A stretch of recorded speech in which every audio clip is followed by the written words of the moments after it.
Dès les premiers mots, elle eut la sensation de tomber. C'était comme si on l'avait poussée au fond d'un puits, où des voix murmuraient toutes sortes d'incantations en des langues inconnues. Et ce puits n'avait pas de fond, et cette chute ne s'arrêtait pas. Chaque ligne du récit était pareille à des signes écrits le long de la paroi, qu'au passage elle cherchait à décrypter. Le roulement du train et ses sursauts, claquements sur les rails, participaient de cette sensation d'emportement.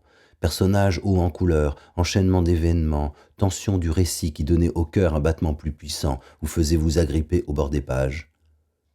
Elle en oublia le trajet. Elle était arrivée à destination, le train freinant sèchement à son terminus. Au prix d'un effort, elle avait refermé le livre, regardé autour d'elle, tout était à sa place, les mêmes passagers se levant pour descendre, le même paysage de l'autre côté de la vitre, la même gare. Elle s'était demandé si tout ça finalement était une bonne idée, si vraiment il y avait quelque chose à gagner à s'aventurer dans ces contrées inconnues, s'il ne fallait pas mieux se laisser aller à la torpeur molle de l'ennui quotidien qui finit par vous anesthésier et vous fait oublier le tragique de votre existence, la disparition à coup sûr de votre présence ici-bas, de votre mémoire même, une image de plus en plus floue de soi et des autres, pareille à celle de ce mari mort depuis trop longtemps et dont elle était obligée de regarder les photographies pour essayer de se souvenir de la présence, du son de la voix, du parfum, que cela même lui devenait pénible au point qu'elle n'en parlait plus avec son fils, alors qu'au début leur conversation était régulièrement ponctuée par des « tu te rappelles ?» des « ton père aurait dit, aurait fait » des « tu crois que papa ?» Avant de descendre du train, saisie par ses réflexions, elle avait posé ses deux mains sur la couverture du livre.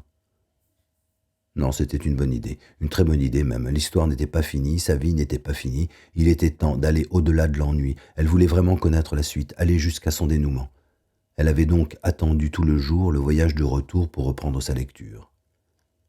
Elle avait un peu chaud dans ce manteau d'hiver. Il fait trop chaud dans ces vieux trains en aluminium qui brimballent, grincent, sentent le sky usé et l'huile mécanique. Mais elle est installée, il ne faut plus bouger, et puis le livre, immédiatement, la saisit.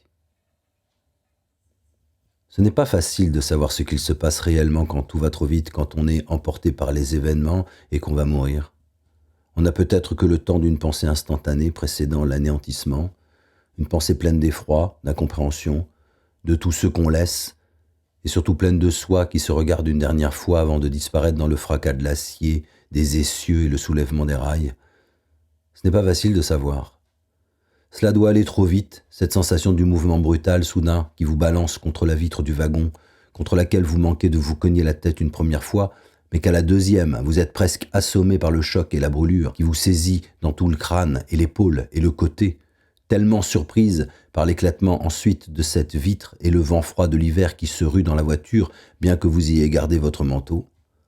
Cela ne doit pas être facile de savoir exactement ce qu'il se passe, quand on sent que, alors que cela ne devrait pas être, que jusque-là le voyage avait été tranquille, sauf lors de cette rencontre avec le sanglier, mais que ce n'était arrivé qu'une seule fois, que le reste du temps, les horaires, le roulement, tout cela respectait une routine familière, cela ne doit pas être facile quand on sent, à ce moment-là, que ce qui arrive ne devrait pas arriver, qu'il y a là quelque chose d'étrange, même plus d'anormal. Ce ne doit pas être facile de savoir alors ce qui se passe et ce que l'on imagine sur le coup. On doit peut-être chercher une réponse, une raison, forcément une explication. On doit faire des analogies, rapprocher les faits avec ce que l'on connaît déjà, même si c'est improbable, même si ça n'a pas de sens. Surtout, on ne doit pas avoir le temps, on se raccroche à ce qu'on peut. Le train a dû rencontrer d'autres sangliers, ça doit être ça. Beaucoup d'autres sangliers alors, une harde complète. Et il devait être particulièrement massif. Une masse de chair et de poils, toute la lourdeur de la forêt rassemblée en un point de la voie de chemin de fer, comme une roche animale que le train a percutée de plein fouet, arrêtée dans son élan. On n'imagine pas autre chose. On imagine cet amas buté, arc-bouté, et la locomotive qui se soulève sous l'impact, et les wagons avec elle, qui basculent et s'arrachent, emportant les rails avec eux. On imagine les chairs, les muscles et le cuir, les tripes, les cervelles jaillissantes, les os crevant la peau, les corps disloqués, sanguinolents de leur intérieur, balancés sur le ballast et le bord des voies. On a peut-être presque de la peine pour ces animaux qui ne devaient pas se trouver là, que oui, on aurait dû mettre des barrières le long des voies pour que cela n'arrive pas. On imagine. Cela ne doit pas être facile. Et l'écrasement sauvage, à la fin, quand on est projeté contre ce qui ne ressemble plus à rien que de la ferraille déchirée, comme autant de lames et de pics, la violence, la douleur qui transperce, les articulations qui craquent et se brisent, tout ce sang soudain qui coule, recouvre, tout ce qu'on voudrait retenir de soi-même, ces morceaux qui nous échappent, et qu'on voit les yeux exorbiter sa pensée qui se fige. Et le bruit, plus que le bruit, un bruit que vous n'avez jamais entendu, qui ne correspond à rien de ce que vous connaissiez, pas même un hurlement, non plus qu'un écroulement, mais le bruit du monde tout entier qui se contracte avant d'exploser, en morceaux de banquettes, de portières, en particules de verre, en poussière de vêtements, de livres arrachés, de consciences terrorisées, avant de disparaître. Cela ne doit pas être facile, j'imagine.